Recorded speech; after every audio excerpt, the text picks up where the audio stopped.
महाकारुणिक तथागत सम्यक समृद्ध भगवंतांनी उपदेश केलेला त्यांचा धम्म आणि त्यांचा श्रावक संघ या तीन रत्नांना सर्वप्रथम मी त्रिवार पंचांग प्रणाम करतो। विश्वरत्न बोधिसत्व डॉक्टर बाबासाहेब आंबेडकर आणि माता रमाई यांना त्रिवार पंचांग प्रणाम। राष्ट्रपिता ज्योतिबा फुले सावित्रीबाई फुले यांनाही त्रिवार पंचांग प्रणाम। सम्राट अशोक, संत कबीर, गाडगे महाराज तसेच ज्या ज्या महामानवांनी लोकांचं कल्याण झालं पाहिजे म्हणून आपलं आयुष्य खर्च केलं, मग ते कोणतेही जातीबंध धर्माचे असो, त्या सर्वांना वंदन। आणि भारतीय बौद्ध महासभा तालुका शाखा धामणगाव रेल्वेच्या वतीने दर रविवारी बौद्ध विहारात गेले पाहिजे हा बाबासाहेबाचा संदेश घेऊन या तालुक्यामध्ये प्रत्येक गावामध्ये फिरत असताना या ठिकाणी या रविवारच्या मांडवा गावामध्ये उपस्थित असलेले या भारतीय बौद्ध महासभा शाखेचे संपूर्ण पदाधिकारी या सर्वांना मैत्रीपूर्ण जय भीम। आणि या मांडवा गावामध्ये या ठिकाणी उपस्थित असलेले सर्व बौद्ध उपासक आणि उपासिका या सर्वांना मैत्रीपूर्ण जय भीम। 10 पारमिता म्हणजे जीवनामध्ये पूर्णता साध्य करणे। तर ही पूर्णता जे काही बलस्थानी आहे त्या गोष्टी साध्य करत असताना कोणकोणते बल आहे की एका बोधिसत्वाला 10 पारमिता पूर्ण करून बुद्धत्व प्राप्त करता येते। बुद्धत्व प्राप्त करण्यासाठी या 10 पारमिताची गरज असते। त्या 10 पारमिता म्हणजे दान, शील, नैष्कर्म्य, वीर्य, प्रज्ञा, सत्य, शांती आणि अधिष्ठान, मैत्री आणि उपेक्षा अशा ह्या 10 पारमिता आहेत। त्या 10 पारमिता एक पारमिता एका जन्मामध्ये ती पूर्ण करावी लागते। आणि त्यासोबतच ह्या 10 पारमिता म्हणजे या प्रत्येक पारमितेचे 3 असे अंग आहेत। एक पारमिता 3 प्रकारे गणल्या जाते, जसं की उपपारमिता, पारमिता आणि परमार्थ पारमिता। उपपारमिता म्हणजे काय पाहू, पारमिता म्हणजे काय आणि परमार्थ पारमिता म्हणजे काय। जसं दानाच्या बाबतीत जर आपण उदाहरण घेतलं, दान एखाद्या व्यक्तीला दान करत असताना किंवा बोधिसत्वाला ते दान पारमिता पूर्ण करत असताना जे काही बाह्य स्वरूपाचं दान दिले जाते। बाह्य स्वरूपाचं दान म्हणजे आपल्याजवळ काय असते, आपण एखाद्याला भोजन दान करतो, आपण एखाद्याला धन असते, संपत्ती असते ते दान करतो, एखाद्या भिक्षूंना भिक्षू संघाला चिवर दान करतो, एखाद्या रोग्याला औषध दान करतो। तर हे काय झालं, बाह्य स्वरूपाचं दान झालं। हे बाह्य स्वरूपाचं दान करणे आणि ते जीवनामध्ये सतत दान करत राहणे याला म्हटलं जाते उपपारमिता पूर्ण करते। ही दानाच्या बाबतीत सांगत असं प्रत्येक पारमितेच्या बाबतीत जेव्हा हे बाह्य स्वरूपाचं दान दिले जाते, बाह्य स्वरूपाच्या बाबतीत ते कर्म केले जाते, त्याला आपण उपपारमिता असे म्हटले जाते। त्याच्यानंतर पारमिता म्हणजे दानाच्या बाबतीत जर पाहायला गेलं तर शरीराचा एखाद्या याचकाला, याचक म्हणजे काय, मागणारा, दान मागणारा, आणि दायक म्हणजे काय, दान देणारा। एखादा याचक याचना करतो की मला या गोष्टीची गरज आहे किंवा माझं हे अवयव खराब आहे, तर ते एखादा आपला अवयव, शरीराचा एखादा अवयव दान करणे याला म्हटलं जाते पारमिता। शरीराचा त्या शरीराच्या अवयवाची पर्वा न करता ते श्रद्धेनं आणि प्रसन्न मनाने दान करणे ही झाली पारमिता। आणि परमार्थ पारमिता म्हणजे आपल्या जीवाची एखादी पारमिता पूर्ण करण्याकरता आपल्या जीवाची पर्वा न करता, आपला जीव गेला तर चालते, एखाद्यानं ती गोष्ट मागितली किंवा ती गोष्ट आपल्याला पूर्ण करायची आहे, ती पूर्ण करत असताना माझा जीव गेला तरी चालते, परंतु ती गोष्ट मी पूर्ण केली पाहिजे हे चित्तामध्ये मनामध्ये आणून ते प्रयत्न करणे आणि त्याला पूर्णता प्राप्त करणे याला म्हटले जाते परमार्थ पारमिता। अशा प्रकारचे अशा प्रत्येक पारमिताच्या ह्या 3 अवयवांनी युक्त असलेल्या अशा पारमिता आहे। म्हणजे 10 पारमिता आणि 3 प्रकारच्या केल्या गेल्यात अशा 30 पारमिता त्या पूर्ण कराव्या लागतील। ह्या प्रत्येक वेळेस पूर्ण करत असताना एका बोधिसत्वाला त्या पारमिता पायऱ्यानं पूर्ण करत शेवटी त्याला काय होते, त्या बोधिसत्वाला सम्यक संबुद्धत्व प्राप्त होते। ते सम्यक संबुद्धत्व काय, एक शिखर आहे। ते शिखर चढण्याकरता ह्या सगळ्या गोष्टी त्यांना साध्य कराव्या लागते आणि यामधून चालावं लागते। तर आपण जर दानाच्या बाबतीत जर उदाहरण गेलं तर काही उदाहरण आपण पाहून घेऊ. दान म्हणजे काय? देणे. देणे म्हणजे कंजूसपणा हा त्यागणे. शरीरामधील मनामधील काय करणे? शरीरातील मनातील कंजूसपणा पूर्णतः त्यागणे. त्याग परित्याग करणे. त्या गोष्टीचा काय करणे? त्याग परित्याग करणे. ज्या गोष्टी आवश्यक आहे याचकाला जो मागणी करतो ते त्याला देणे आणि त्याच्याबद्दल कोणतीही अपेक्षा न करता. बोधिसत्व काय करते? ते दान देत असताना त्याच्याबद्दल कोणतीही अपेक्षा न करता ते श्रद्धाभावाने आणि प्रसन्न चित्ताने त्याचं कल्याण झालं पाहिजे, त्याचं चांगलं झालं पाहिजे या भावनेनं त्याला काय करतो? ते दान करत असतो, म्हणजे त्याला देत असतो. ही झाली दानाच्या बाबतीत. मग यामध्ये बोधिसत्व दान प्रत्येक गोष्टीचं आताच मी सांगितलं की शरीराचं सुद्धा दान करतात, बाह्य स्वरूपाचं सुद्धा दान करत असतात. तर यामध्ये ज्या काही तुम्ही जातक वाचले असेल किंवा जातकाबद्दल माहीत असेल, जातक म्हणजे काय? बोधिसत्वाचे किंवा बुद्धाचे पूर्वजन्मामध्ये जे काही पारमिता पूर्ण केल्या त्या पारमिता त्या जातकामध्ये आलेल्या आहे. अशा काही दानाच्या पारमिता आहेत, त्या मी तुम्हाला थोडक्यात सांगतो.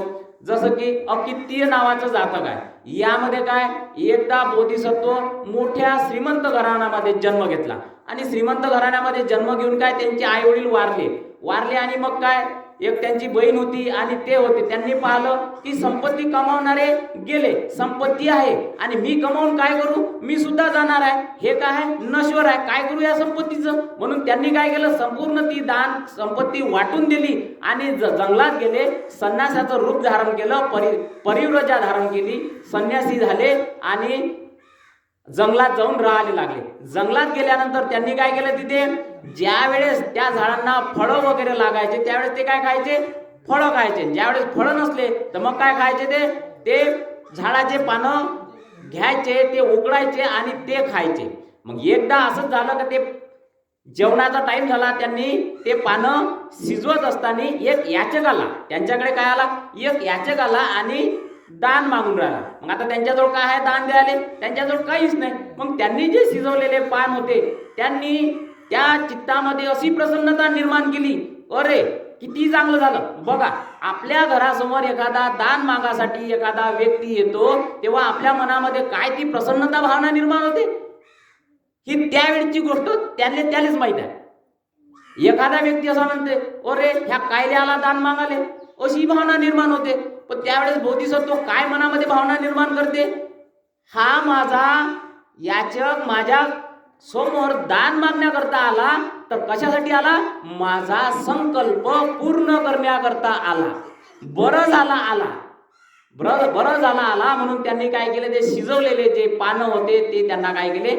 दान दिले आणि प्रसन्न चित्ताने दिले. आणि त्या दिवशी दिवसभर त्यांच्या अंगामध्ये आणि मनामध्ये प्रीती उत्पन्न झाली, आनंद उत्पन्न झाला. किती चांगली गोष्ट झाली, मी याचकाला आज दान देऊ शकलो, ज्यामुळे आज मला काय झालं? त्यामुळे मला पुण्य कमावता आलं. आणि या पुण्यकर्मामुळे मला काय पाहिजे? मला काही अपेक्षा नाही, मला पाहिजे सर्वज्ञता. माझा संकल्प काय आहे? सर्वज्ञता, म्हणजे मला बुद्धत्व प्राप्त पाहिजे, बाकी कोणतीही गोष्टीची अपेक्षा नको, मला बुद्धत्व प्राप्त करायचं आहे, त्याकरता मी हे दान देत आहे. असे एकदा नाही, दोनदा आणि तीनदा, असे 3 वेळा ह्या गोष्टी घडल्या आणि 3ही दिवस बोधिसत्व उपाशी राहिले. परंतु मनामध्ये अशी एवढीशी भावना निर्माण झाली नाही का ते कशासाठी आले, मी का दान देत आहे. अशा प्रकारे बोधिसत्व काय करतात? दान करत असतात. दुसरी गोष्ट म्हणजे एक शिवी जातकामध्ये एका जन्मामध्ये ते राजा म्हणून जन्माले आले आणि त्यांनी काय केल्या? दान धर्माच्या शाळा जिकडे तिकडे त्या गावामध्ये काढल्या, त्या शहरामध्ये काढल्या आणि दररोज याचकांना दान करत होते. परंतु ते दान देत असताना त्यांना समाधानच होत नव्हतं. ते समाधान होत नव्हतं. अरे मी असं काय दिलं पाहिजे का ज्यामुळे मला प्रसन्नता निर्माण झाली पाहिजे. म्हणून एक दिवस एक याचक आला आणि तो आंधळा होता आणि त्या राजाला काय म्हणते? राजा म्हणते, मला डोळ्याची गरज आहे, मला डोळे दान कर म्हणते. क्षणाचाही विलंब न लावता त्यांना आनंद झाला की याला मी दान देऊ शकतो. बरं झाला हा डोळे मागायला. म्हणून वैद्यकाला बोलावलं आणि त्याला म्हणते का तू आता क्षणामध्ये माझे डोळे काढ आणि याला दान दे. बाकी सगळ्या तिथल्या प्रजेनं, तिथल्या त्या सैनिकांनी, तिथल्या मंत्र्यांनी, सगळ्या घरच्या लोकांनी विरोध केला देण्यासाठी, परंतु त्यांनी थोडासाही वेळ न जाता, त्या विरोधाला न जुमानता त्यांनी ते डोळे दान केले. याला म्हटल्या जाते, ही काय झाली? याला म्हटल्या जाते पारमिता पूर्ण करते. म्हणजे त्या गोष्टीची अपेक्षाच नाही. एखाद्याला किडनी दान देऊ शकतो आपण, एखाद्याला रक्तदान देणे म्हणजे हे फार मोठं पुण्याचं काम आहे. या गोष्टीचे दान प्रसन्न चित्ताने देणे आणि संकल्पासहित देणे म्हणजे महान असं पुण्य आपल्याला काय करता येते, साधता येते. अशा प्रकारे बोधिसत्व हे दान करत असतात. त्याच्यानंतर तिसरी परमार्थ पारमितेची गोष्ट सांगतो. सस जातकामध्ये एका वेळेस बोधिसत्व सस्यामध्ये जन्म घेतात आणि ते एका जंगलात राहतात. जंगलात राहत असताना असेच त्यांना 3 प्राणी सुद्धा भेटते. एक ऊट नावाचा प्राणी, कोल्हा आणि वानर, हे तिघही जण यांच्यासोबत राहून एक दिवशी ससा पाहतो की आज उपसत करण्याचा दिवस आहे, म्हणून ते त्यांना सगळ्यांना सांगतात की आपण उद्या उपसत करू. उपसताच्या दिवशी वानर काय करतो, जंगलात जातो, एका झाडावर फळं पाहतो, तो घेऊन येतो आणि त्याच्यामध्ये चित्तामध्ये प्रसन्नता धारण करतो की आज मला उपसत करायचा आहे. दुसरा ऊट काय करतो, इकडे तिकडे पाहतो, फिरतो, त्याला एका शेतकऱ्याचं मांस पडलेलं दिसलं, इकडे तिकडे पाहतो हे कोणाचं होय. जेव्हा त्याच्या लक्षात आलं की हे कोणाचंच नाही, मग तो घेऊन येतो, तो त्याच्यावर उपसत करण्याचा संकल्प करतो आणि त्याच्यानंतर कोल्हा पाहतो, इकडे तिकडे जातो, त्याला एका शेतकऱ्याचा दह्याचं भांडं सापडलं, तो ते घेऊन येतो आणि सशाजवळ काय असते, ससा काय करते, गवत खाते. त्याने जवळ काही आणता येते, तो गवत खाते. म्हणून हे चारही जण उपसत करण्याचा प्रयत्न करते. त्या ठिकाणी एक याचक येतो. त्या दिवशी याचक आल्यानंतर तो म्हणतो की मला सुद्धा उपसताचं धारण करायचं आहे, परंतु आता जर मी खेड्या गावात गेलो, कोणत्या गावात गेलो तर ही वेळ नाही दान मागण्याची, त्यामुळे तुमच्या काही जवळ असेल तर द्या. असं प्रत्येकाजवळ जातो. प्रत्येकाजवळ जातो, वानेराजवळ जातो. वानेर म्हणते इथे मी आंबे तोडलेले आहे, म्हणते हे आंबे घेऊन म्हणते खुशाल म्हणते तू उपसताचं धारण कर.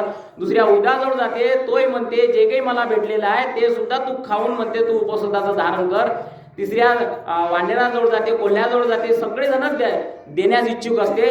त्याच्यानंतर तो कोणाजवळ जाते, सशाजवळ जाते आणि सशाला म्हणते मला सुद्धा उपसताचं धारण करायचं आहे म्हणते. तेव्हा ससा काय म्हणते, माझ्याजवळ माणसाला देण्याजवळ तर काहीच नाही. बघा, माझ्याजवळ माणसाला देण्याजवळ काहीच नाही, परंतु हे मला माहित आहे की माणसाला सशाचं मांस मोठं आवडते म्हणते. काय म्हणते, माणसाला म्हणते सशाचा मांस मोठं आवडते म्हणते, मी तुला देतो म्हणते. तू काय कर म्हणते, तू इथं अग्नी तयार कर म्हणते. तो अग्नी पेटवायला लावते आणि अग्नी पेटवल्यानंतर 3 वेळा तो अंग झाडते का जेणेकरून त्याच्या शरीरावर जे कीटक असतात ते निघाले पाहिजे. म्हणजे त्याचा काय संकल्प असते, मी या अग्नीमध्ये उडी घेईन आणि माझं मांस भाजेल आणि ते याचक घेईल.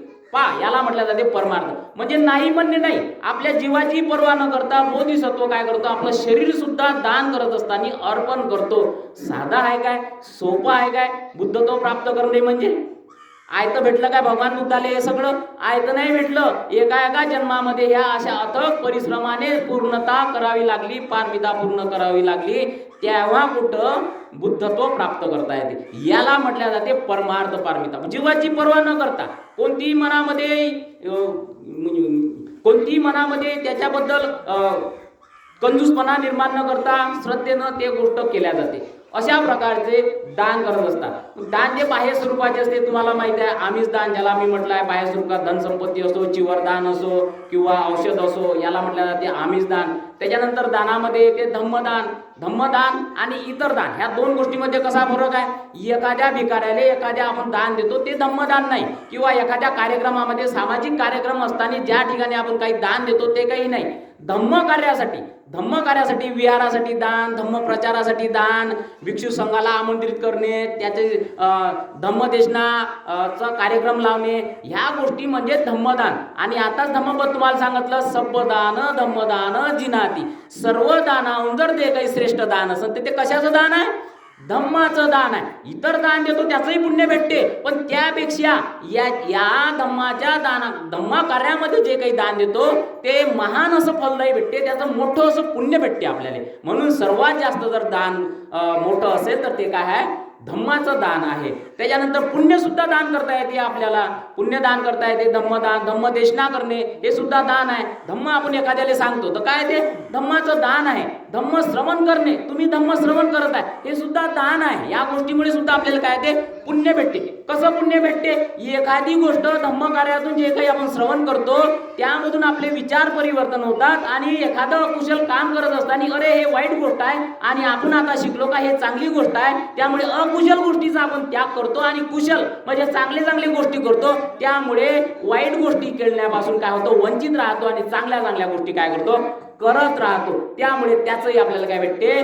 पुण्य भेटते, या सगळ्या गोष्टी करत असतो. या सगळ्या गोष्टी काय दानाच्या बाबतीत झाल्या. तसंच त्याच्यानंतर काय शील पारमिता आहे. शील पारमिता म्हणजे काय शील राखणे.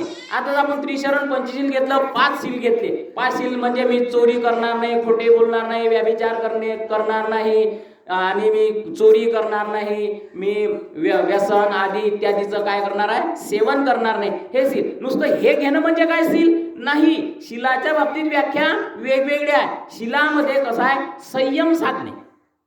माणसाला जीवनामध्ये कोणी क्रोधानं बोलत असेल तर हा क्रोधानं न बोलता त्याच्या प्रती काय प्रेम निर्माण करणे आणि संयमता साधणे हे सुद्धा शील पारमिता आहे.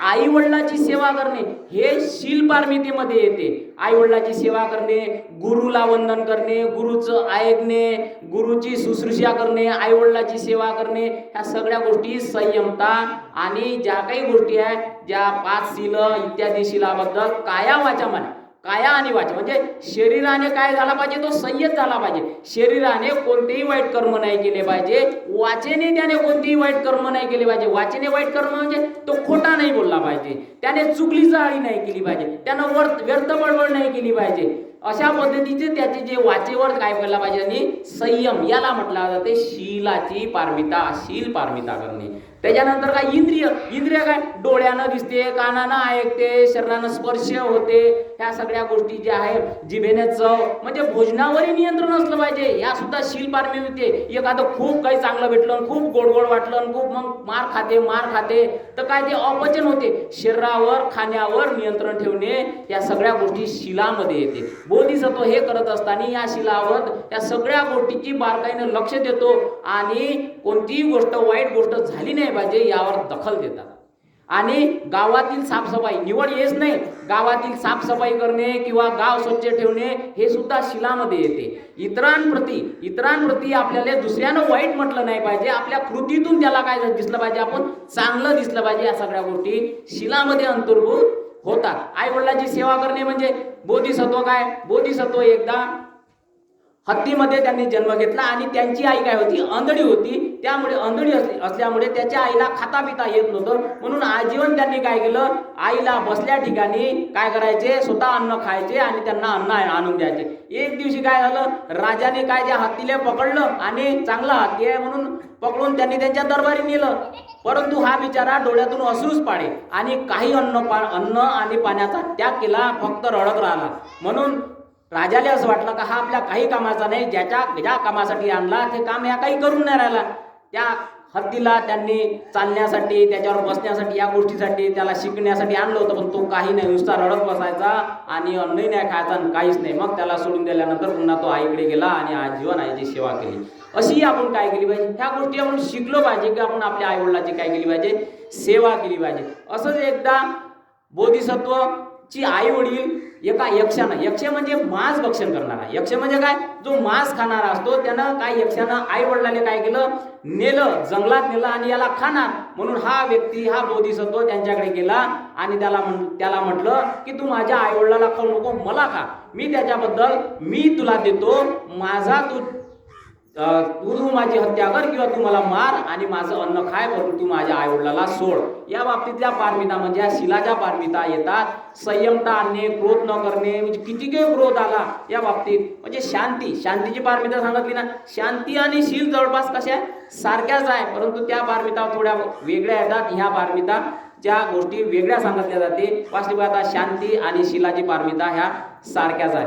त्याच्यानंतर निष्कर्म्य पारमिता. निष्कर्म्य तुम्हाला माहित आहे, तुम्ही बुद्ध आणि त्याचा धम्म वाचत असताना सिद्धार्थाने काय केलं, वयाच्या 29व्या वर्षी काय केलं, राजपदाचा त्याग केला. निष्कर्म्य म्हणजे महाभिनिष्क्रमण म्हणजे संसाराचा पूर्ण परित्याग करणे, त्याच्याबद्दल किंचितही दुंडुंकून न पाहणे. म्हणजे कसं, आपण थुंकी थुकतो तर त्याच्याकडे काही पाहतो काय, आपण त्याच्याबद्दल काही आसक्ती असते का आपल्याला, त्याच्याबद्दल काही वाटते काय, मी थुकलो बा, मी थुकी कशी आहे, मी फालतू थुकलो, त्याच्याबद्दल काही वाटते काय.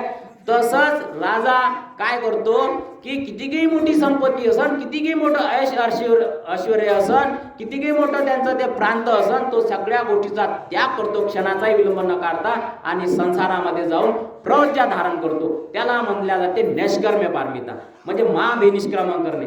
तसंच सिद्धार्थाने आपल्या बोधिसत्व असताना त्या राजवाड्यात कपिल वस्तूमधून त्याग केला आपल्या सगळ्या पदाचा आणि संसाराचा त्याग करून जंगलात राहिले. किती वर्ष जंगलात राहिले? 6 वर्ष जंगलात राहिले आणि त्यांनी तप साधना हे करत बसले बुद्धत्वाच्या प्राप्तीसाठी. याला म्हटलं जाते निष्कर्मे पारमिता. यामध्ये जी पारमिता आहे ते त्यामध्ये ह्या पारमितामध्ये कित्येक वेळा बोधिसत्व राजाच्या घरी जन्माले, ते काही दिवस राज्य करते आणि राज्य केल्यानंतर कोणाची पर्वा न करता आईवडिलाची, बायकोची, लेकराची, त्या प्रजेची, सैनिकाची, मंत्र्याची कोणाची पर्वा न करता, क्षणाचा विलंब न करता त्या क्षणी ते काय करते, ते राजपद सोडून देते आणि जंगलात चालले जाते आणि मैत्री भावना, मैत्री, उपेक्षा, मुदिता, करुणा या भावनेचा अभ्यास करत राहते आणि आपलं जीवन व्यतीत करत राहते. त्यानंतर प्रज्ञा पारमिता. प्रज्ञा म्हणजे काय? प्रज्ञा प्राप्त करणे. प्रज्ञा कशाने प्राप्त होते? तर प्रज्ञा प्राप्त होते धम्म श्रवण करण्याने, गुरुचं ऐकल्याने, आई वडिलांचं ऐकल्यानं ह्या प्रज्ञा प्राप्त करता येते. आपल्याला जर आपल्या जीवनामध्ये प्रज्ञा प्राप्त करायचं असेल, हुशार व्हायचं असेल, तर जे जे कल्याणकारी लोक आहेत, जे कल्याणकारी लोक आहेत, जे लोक आपल्याला चांगला मार्ग सांगते त्यांचं आपण ऐकलं पाहिजे. त्याच्यानुसार आपण काय केलं पाहिजे, ते श्रवण करून आचरण केलं पाहिजे. यामुळे आपल्या जीवनामध्ये आपण प्रज्ञेचा विकास करतो आणि प्रज्ञा मोठी करतो. याच्यामध्ये प्रज्ञा पारमिता करत असताना त्यांनी प्रज्ञेचे अनेक अशा गोष्टी हे केल्या का ज्यामुळे लोकांना काय केलं, त्यांनी सुरक्षा प्रदान केली. असंच एकदा काय झालं, एकदा ते वाराणसीमध्ये ते बोधिसत्व म्हणून एका घरी जन्माले आले आणि ते एका ठिकाणी दरवेळेस काय करायचे, ते धम्मदेशना करायचे. एकदा एका व्यक्तीला एका बायकोने, त्याच्या बायकोनं सांगितले की जा दासी आपल्या घरी आणली पाहिजे, त्याच्यासाठी तू बाहेरच्या काही ठिकाणी जाय, प्रवास कर, काही पैसे कमाव आणि पैसे घेऊन ये. मग तो बाहेर गेला, त्याने पैसे कमावले आणि त्याला वाटलं का एवढे पैसे आता पूर्ण आहे, आपण घरी आणून याच्याबद्दल एक दासी घेऊ शकतो. म्हणून तो परत येताना एका झाडाखाली थांबला. झाडाखाली थांबल्या असताना त्याने काय केलं, डब्बा खोलला आणि जेवण केलं आणि त्याने डब्बा आणि पिशवी उघडीच ठेवली. हात धुवाले बाहेर गेला. तेवढ्या वेळात काय झालं, त्या डब्यामध्ये सत्तू असल्याने त्या सत्तूच्या वासाने एक काळा सर्प त्या पिशवीत आला आणि पिशवीत काळा सर्प आतमध्ये गेला. आणि हा जेव्हा येते त्याने त्या पिशवीमध्ये न पाहता ते पिशवी काय केली, वरतून त्याने बांधली आणि तशीच खांद्यावर घेऊन, त्याच्यामध्ये होता साप असल्यामुळे तो तसाच गेला. एक सज्जन व्यक्ती त्याला म्हणते, काय म्हणते, तू जर घरी गेला तर तुझी बायको मरल आणि तू जर कुठं थांबला तर तू मरशील. या धाकाने तो असा चिंतित झाला का आता काय करावं काय नाही. असाच तो चालत राहिला. वाराणसीमध्ये आला. वाराणसीमध्ये आल्यानंतर त्याने तिथं पाहिलं की ते सभा चालू आहे. तो घाबरलेला असल्यामुळे सगळे लोक जात असताना तो तिथे उभा राहिला. मग या बोधिसत्वाला त्याच्या लक्षात आलं की हा चिंतेमध्ये आहे. तेव्हा त्याने सांगितलं की मला एका व्यक्तीनं असं सांगितलं. म्हणून त्याने त्या प्रज्ञेच्या बलावर त्यानं ती कसोटी लावली आणि ते पाहून घेतलं. त्याच्या लक्षात आलं का निश्चितच याच्या पिशवीमध्ये साप आहे आणि तो दाखवून दिला. अशा प्रज्ञा पारमितेच्या भरोशावर अनेक प्रसंगामध्ये त्यांनी काय केलं, लोकांना संरक्षण दिलं. याच्या अशा प्रज्ञा पारमिता पूर्ण करतात. त्यानंतर पाहिलं तर सत्य करत असताना, सत्य पारमिता करत असताना मोठ्या कठीण पारमिता. आपण आयुष्यामध्ये पूर्ण जीवन कधी सत्य बोलू शकत नाही. प्रसंगानुरूप कुठं ना कुठं खोटं बोलतो, कुठं ना कुठं खरं बोलतो, कुठं ना कुठं लुबाडणूक करतो. ह्या गोष्टी होत असताना बोधिसत्व सत्य पारमिता पूर्ण करत असताना केवळ सत्य आणि सत्य बोलत असतात. सत्यक्रिया सुद्धा करत असतात. सत्यक्रिया करत असतात, सत्य बोलत असतात जीवनभर आणि सत्यक्रिया करून आणि सत्य पारमितेचा अभ्यास करून आपलं जीवन व्यतीत करतात. असेच ते एकदा पक्षाच्या योनीमध्ये त्याने जन्म घेतला आणि आईवडिलांनी त्याला जन्म घेतला, परंतु तो काय होता, पंगू होता. त्याला उडता येत नव्हतं. लहानचं पिल्लू होतं, त्याला उडता येत नव्हतं कारण की अपंग होता. त्या जंगलामध्ये त्याचे आईवडील त्याच्यासाठी अन्न आणायचे, तो तिथंच राहता. एकदा त्याचे आईवडील अन्न आणत असताना एकदा काय झालं, त्या जंगलाला आग लागली असताना ते भरभर आग येऊन राहिली आणि सारे पक्षी उडाले, आईवडील सुद्धा उडाले आणि जे उडता येत नव्हते पक्षी असेच बिचारे तिथं राहिले आणि हा सुद्धा तिथंच राहिला. त्याच्या लक्षात येतं, त्यानं घराच्या वर मान डोकावली. त्याच्या लक्षात आलं का आग इथं येत आहे. म्हणून तो विचार करू लागला की आपल्याला उडता येत नाही, आता मला सहाय्य करण्यासाठी कोणीही नाही, तर मी काय केलं पाहिजे. म्हणून तो सत्यक्रिया करतो. सत्यक्रिया कशी करत असते, त्याने सत्यक्रिया अशी केली का ह्या जगामध्ये काय आहे, सत्य आहे, खरी गोष्ट आहे. ह्या जगामध्ये शील आहे, खरी गोष्ट आहे. हे सत्य आहे, ह्या जगामध्ये शील आहे. या सत्याच्या बलाने आणि शिलाच्या बलाने हे आग काय म्हणते, त्या आगीला हे आग तू इकडे येऊ नको म्हणते, तू तिकडे चालली जा. ह्या बलाच्या प्रभावाने काय म्हणते, हे सत्य आहे म्हणते, या सत्याच्या बलाने हे आग म्हणते तू इकडे येऊ नको, तू वापस जा म्हणते. आणि त्या सत्यक्रियाच्या बलाने ती काय केली, अग्नी वापस जाते. आणि तिथले जे काही त्यांचाच जीव नाही तर जे काही अपंग असे पक्षी असतात त्यांचा सुद्धा जीव वाचवला जाते. असे ते सत्यक्रिया करतात, अशा प्रकारचे सत्य पारमिता पूर्ण करतात. त्याच्यानंतर जर पाहिलं तर शांती पारमिता भयानक आहे. तुम्हाला शांती पारमिताची मी गोष्ट सांगतो. कलाबू नावाचा राजा असतो आणि त्या राजामध्ये या बोधिसत्वाचं नाव असते. हा एक मोठा श्रीमंत असतो आणि संसाराचा त्याग करून तपश्चर्या धारण करतो. आणि असाच एकदा आंबट वगैरे खाण्याकरता काही संन्यासी लोक खाली उतरत असतात, येत असतात शहरामध्ये. मग ते असेच काही खाण्यासाठी आले आणि एकदा त्या राजाच्या उद्यानामध्ये ध्यान साधना करत असताना तिथे बसले. अनायसे अचानकच त्या कलालू राजा काय केलं, मंदधुंद बिलकुल म्हणजे त्यांनी काय केलं, मदमस्त होते. शराब वगैरे पिऊन, दारू वगैरे पिऊन, नाच गाणा करून, त्यांच्या काही राण्या होत्या, काही दाशा होत्या, त्याच्यासोबत तो त्या उद्यानामध्ये आला आणि एका दगडावर बसला असताना त्याला सहज झोप लागली आणि त्या राण्याने त्याला झोपू दिलं. आणि त्या ज्या राण्या होत्या त्यांनी इकडे तिकडे फिरावं म्हणून फिरण्यासाठी गेल्यानंतर त्यांच्या राणीला हा संन्यासी दिसला. त्या संन्यासाजवळ गेल्या, वंदन केलं आणि काही त्यांना मार्गदर्शन मागितलं. त्या बोधिसत्वाने त्यांना मार्गदर्शन केलं. एवढ्यात हा राजा उठला आणि त्याला असं वाटलं का इथं एकही राणी नाही, कोणीच नाही आणि मला सोडून ह्या गेल्या कशा. मग इकडे तिकडे होतो, पाहतो त्या संन्यासाजवळ दिसते. त्यामुळे त्याला क्रोध आला. ह्या राजाला काय झाला, क्रोध आला की एवढ्या माझ्या राण्या ह्या संन्यासाजवळ गेल्यास कशा काय, म्हणून तलवार घेतो आणि त्या संन्यासाला मारण्याचा प्रयत्न करतो. म्हणून त्याच्या जी प्रिय राणी होती त्या प्रिय राणीला त्याला अडवलं आणि राजा मारू नको, हत्येचं पाप करू नको म्हणून त्याला थांबवलं. मग तो थांबल्यानंतर ठीक आहे म्हणते, मारत नाही. मग त्याला प्रश्न विचारते, तुमचा उद्देश काय आहे. राजा कोणाला विचारतो, या बोधिसत्वाला विचारतो, तुमचं मत काय आहे, तुमचा उद्देश काय आहे. तर काय म्हणते बघा, हा काय म्हणते, शांत राहणे. काय म्हणते, शांत राहणे हा माझा उद्देश आहे म्हणते. कसं राहायचं शांत, तर काय म्हणते बोधिसत्व, काय म्हणते, कोणी मला बोललं, कोणी मला क्रोध केला, कोणी मला शिवीगाळ केली, तरीही शांत राहिलं पाहिजे. मनामध्ये प्रेमच निर्माण केलं पाहिजे, मैत्री निर्माण केली पाहिजे. हा माझा उद्देश आहे. शांत राहिलं पाहिजे. कोणाचे प्रती असं आपण काय केलं पाहिजे, क्रोध झालं नाही पाहिजे. मग असं आहे काय म्हणते, थांब म्हणते, मी तुझी शांतीची परीक्षा घेतो म्हणते. मग तो काय करतो, जल्लादाला बोलावतो. पहा, तो जल्लादाला बोलावून काय करतो, तो त्याच्याजवळ ते तलवार, त्याच्याजवळ अनेक असे काय ते भाले वगैरे बोलावून घेतो आणि काय म्हणतो, याचे म्हणते तू पाय काप म्हणते. त्या जल्लादाला काय म्हणते, बोधिसत्वाचे प्रत्यक्ष पाय कापल्या जाते, प्रत्यक्ष हात कापल्या जाते. आता म्हणते सांग म्हणते, तुझा शांतपणा कुठं आहे म्हणते. बोधिसत्व काय म्हणते, राजा म्हणते तू माझी शांतता ओळखू शकत नाही म्हणते, ती माझ्या चित्तात आहे म्हणते, मनात आहे म्हणते. एवढं करूनही माझ्या मनामध्ये तुझ्या प्रती एवढंच आहे क्रोध नाही म्हणते. अजून त्याला राग येते, थांब म्हणते. मग त्याचे कान काप, नाक काप म्हणते. एवढे कापल्यानंतर पुन्हा विचारते, सांग म्हणते आता शांत कुठं आहे, शांत स्वभाव किंवा शांतता कुठं आहे म्हणते. तेव्हा पुन्हा म्हणते, शांत माझ्या हृदयात आहे म्हणते, ती अंतर्मनात आहे म्हणते, ती तुला दिसू शकत नाही म्हणते. राजा म्हणते, एवढा क्रोध करून त्याच्या लक्षात येते की एवढे त्याचे हातपाय कापल्यानंतर, कान नाक कापल्यानंतरही सुद्धा त्याच्या शांततेच्या प्रती त्याला क्रोध निर्माण होत नाही. ही भयानक आहे. सोपी गोष्ट आहे का बुद्धत्व प्राप्त करणे म्हणजे. या जगात जेवढे काही धर्म आहे त्याचा तुम्ही अभ्यास करा आणि बुद्ध तत्वज्ञानाचा अभ्यास करा, तुमच्या लक्षात येईल बुद्धत्व प्राप्त करणे म्हणजे काही सोपं नाही आहे.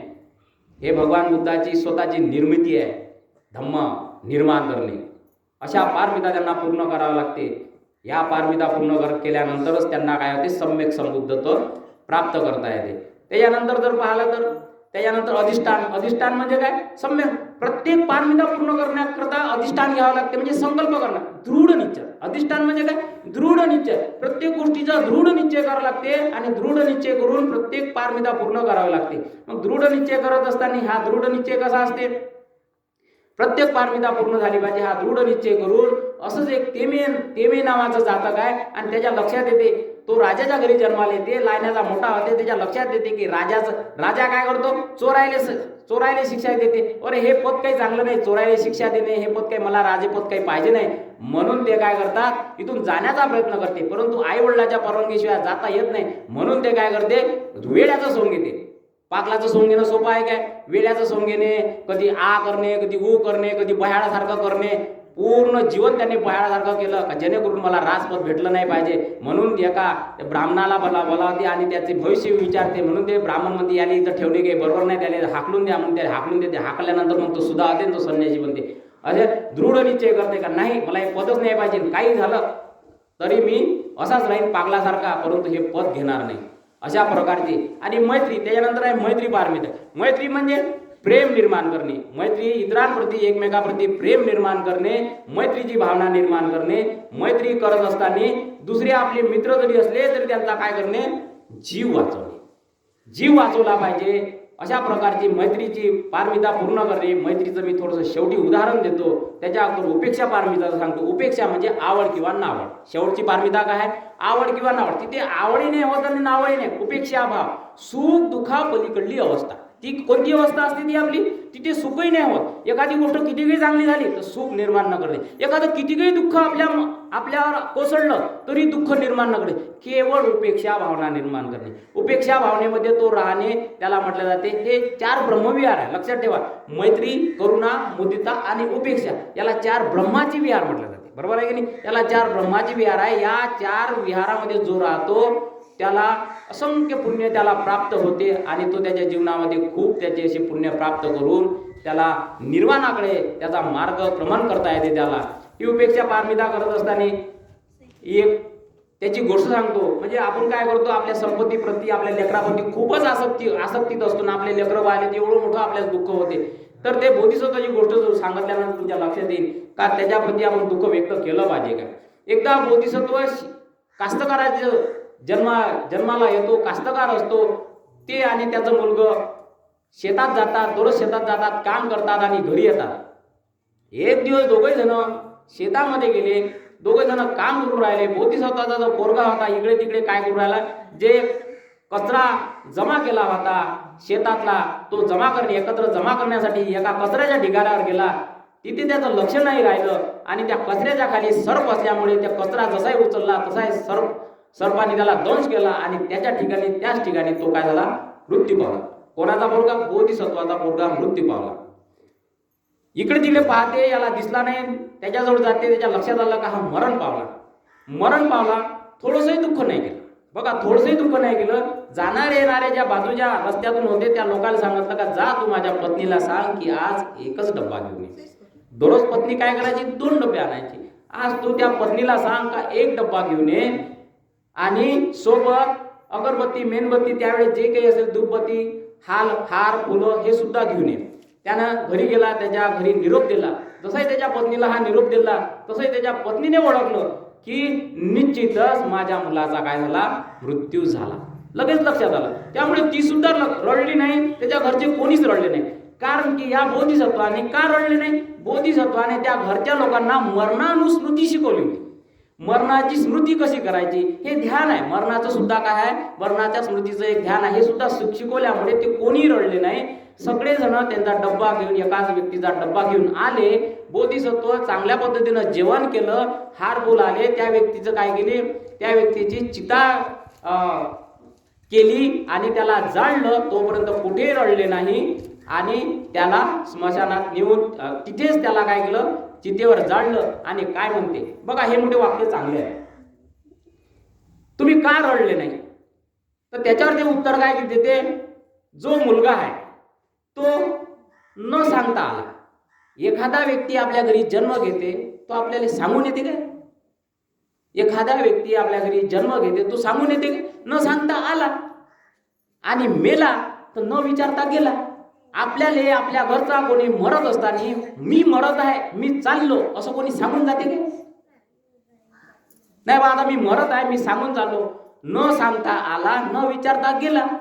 जो सांगूनही आला नाही, विचारूनही गेला नाही आणि तो गेल्यानंतर त्याला मी रडलो हे समजणारही नाही. मला सांगा, आपण कित्येक जण एवढे त्या दुःखापायी रडतो, एवढे रडतो का त्याला आपण जाळतो तर त्याच्याच वेदना होत नाही, त्याच्याच संवेदना होत नाही. तर तुमच्या रडण्याच्या, तुमच्या दुःखदायक संवेदना त्याला होतील काय, सांगा बरं.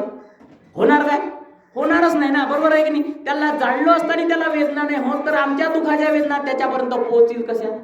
म्हणजे त्याच्यासाठी रडणं आमचं व्यर्थ आहे. अशा प्रकारची उपेक्षा असतात. अशा सुख दुःखापलीकडली जेव्हा पायरी गाठतो तेव्हा तिथे सुखही होत नाही, दुःखही होत नाही. अशा प्रकारचे याला पारमिता म्हटले जाते. अशा प्रकारच्या पारमितातून आपण समजलं पाहिजे की ज्याच्यासाठी रडतो त्याला रडणंच आपलं सुख समजत नाही. जसा आला तसा गेला माणूस, जसा आला तसा गेला. आणि कुठं गेला? ज्याचे कर्म जसे असन तसं तशी त्याची गती होईल म्हणते. काय म्हणते बोधिसत्व? ज्याचे कर्म जसे असन तसे. चांगले कर्म असन तर दुर्गतीन, चांगले आपलं वाईट कर्म असन तर दुर्गतीन, चांगले कर्म असन तर सद्गती. सरळ सरळ विषय आहे. जसा आला तो ज्या गतीत गेला तेथपर्यंत माझा आवाज काही पोहोचत नाही, तो तिथपर्यंत माझं रड नाही त्याच्यापर्यंत पोहोचत नाही. मी कशाला रडू? या दुःखातून जर दूर व्हायचं असेल तर या पारमिताचा आपण अभ्यास केला पाहिजे, पारमिता समजून घेतल्या पाहिजे आणि आपल्या जीवनाचं कल्याण केलं पाहिजे. ज्या त्या व्यक्तीनं आपल्या जीवनाचं कल्याण केलं पाहिजे. शेवटी तुम्हाला मैत्रीची गोष्ट सांगतो आणि मी माझं इथं 10 पारमितावरचा विषय संपून टाकतो. बराच वेळ झाला आहे, हा विषय मोठा आहे, खूप वेळ बोलता येते याच्यावर. 10 पारमिता म्हणजे सगळ्या काही पारमिता, त्याचे गोष्टी आणि त्याचा विषय मांडता येतो आपल्याला. वेळेचा अभाव आहे. काय झालं? एका गावामध्ये 2 भाऊ राहत होते.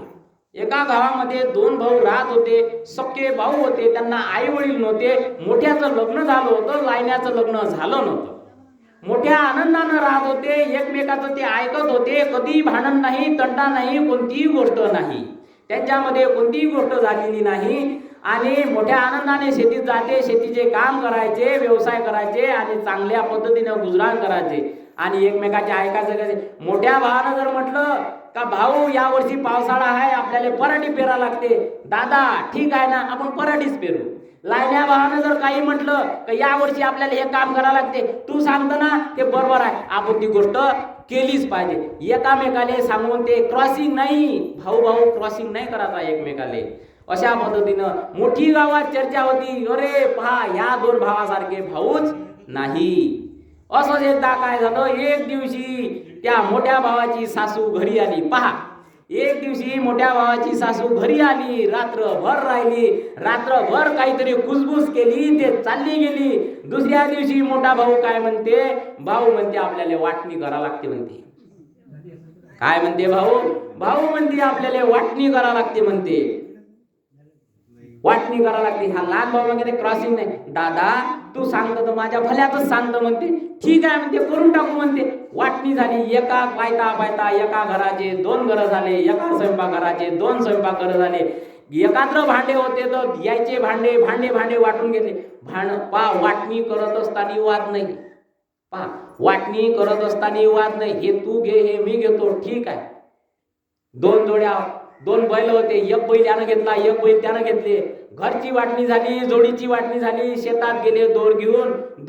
जे काही 2-4 एकर वावर असन त्याच्यामध्ये मधोमध त्यांनी आखणी केलं, हे तुझं शेत आणि हे माझं शेत. वाद नाही, विवाद नाही. वाटण्या झाल्या.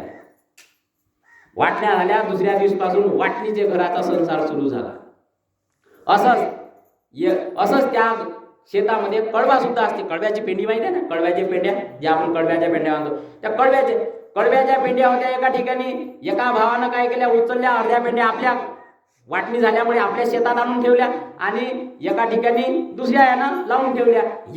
एकानं काय केली, उघडी मोठी पेंडी बांधली, त्यामुळे मोठा गुळ दिसे. आणि एकाची काय होती, दाट पेंडी होती, त्यामुळे त्याची काय झाली, दाट पेंडी दिसे. 2 एकाचे 2 गुळ झाले. असे घरी आले. आता दुसऱ्या दिवशी लहान भावाले काय, लहान भाऊ सकाळी वावरात गेला. वावराचे कामं करून राहिले. काम करत असताना बसला एका ठिकाणी. बसता त्याला 2 गुळावर नजर गेली. एक त्याचा गुळ त्यानं कानी दाट लावला होता म्हणजे त्याला लहान दिसे, नाही त्यानं कानी मोठा लावला होता त्यामुळे त्याला मोठा दिसे, आणि भावाचा त्याला गुळ कानी लहान दिसे. त्याला असं वाटलं का वाटणी बरोबर झाली नाही. पहा, मनामध्ये काय कल्पना निर्माण केली त्यानं, चित्तामध्ये भावाप्रती मैत्री निर्माण केली. कशी निर्माण केली? अरे वाटणी झाली नाही, भावाचा गुळ लहान दिसते, माझा गुळ मोठा दिसते, हे वाटणी झाली नाही म्हणून स्वतःच्या गुळावर जाते. काय करते? स्वतःच्या गुळावर जाते आणि स्वतःच्या गुळातल्या पेंड्या मोठ्या भावाच्या याच्यात टाकते. आपण काय करतो? दुसऱ्याच्या घेतो ना आपल्या याच्यात टाकतो. यानं काय केलं, स्वतःच्या पेंड्या उचलल्या, लोक त्याच्या भावाच्या इथं टाकल्या. काय मनामध्ये विचार करते, अरे मी तर एकटाच आहे, माया भावाचं लग्न झालं, त्याले पोरगी आहे, त्याले किती मोठा खर्च आहे, त्याले किती मोठा खर्च, मध्ये काय खर्च आहे. म्हणून तो पेंड्या उचलते, त्याच्या भावाच्या तिथं टाकते आणि त्याचे पेंडी त्याचा काय गोड मोठा करते आणि चालला येते घरी. दुपारून जाते मोठा भाऊ गेल्यावर तोय आपले काम धंद करते, तोय पाहते काय म्हणते, माझा गुळ मोठा आणि भावाचा गुळ लहान. तो काय विचार मनात करते, माझं तर लग्न झालं, याचं तर लग्न व्हायचं, याच्या लग्नाला खर्च येईन, याले केवढा मोठा खर्च आहे, माया मागं कोणता खर्च आहे. म्हणून तो काय करते, स्वतःच्या गुळावरच्या पेंड्या काढते, लहान भावाच्या याच्यात टाकते आणि त्याचा गुळ मोठा करते. ह्या वापस येते. दुसऱ्या दिवशी पुन्हा लहान भाऊ जाते, त्याला तसंच दिसते, पुन्हा वाटते मोठा गुळ अजूनही मोठाच गुळ आहे, म्हणून त्याच्या याच्यात टाकते. दुसऱ्या दुपारून भाऊ येते, पुन्हा त्याला तसंच दिसते, तसं त्याच्यात टाकते. 2-3 दिवस असंच चालते. मग मोठ्या भावाला समजते का हे कोणतरी करत असलं पाहिजे, हे कोणतरी करत असलं पाहिजे. म्हणून तो काय करते, सकाळी जाते, त्याच्या वावराच्या जे झाड असते त्याच्या झाडावर बसते, लपून आज हे कोण करते पाहते. जेव्हा सकाळी हा लहान भाऊ येते, तेव्हा आता बा प्रत्यक्ष डोळ्यानं पाहून राहिला मोठा भाऊ. पहा मैत्री कशाला म्हणून, प्रत्यक्ष मोठा भाऊ डोळ्यानं पाहून राहिला. लहान भाऊ येते, दिसते त्याले माझा गुळ मोठाच आहे, म्हणून त्या गुळावरच्या पेंड्या काढते आणि मोठ्या भावाच्या गुळावर टाकते. हे डोळ्यानं मोठा भाऊ पाहून राहिला. काय वाटलं असं त्या मोठ्या भावाले, काय म्हणते, अरे मी वाटणीच करायला नव्हती पाहिजे.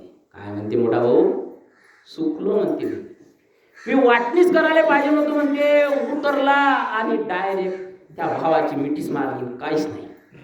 काय म्हणते, चुकलो रे दादा, मी जरी मोठा असन तरी तूच मोठा आहे. अशी मैत्री केली पाहिजे. घराघरात काय बुद्ध धम्म शिकवते आपल्याला, घराघरात अशी मैत्री नांदली पाहिजे.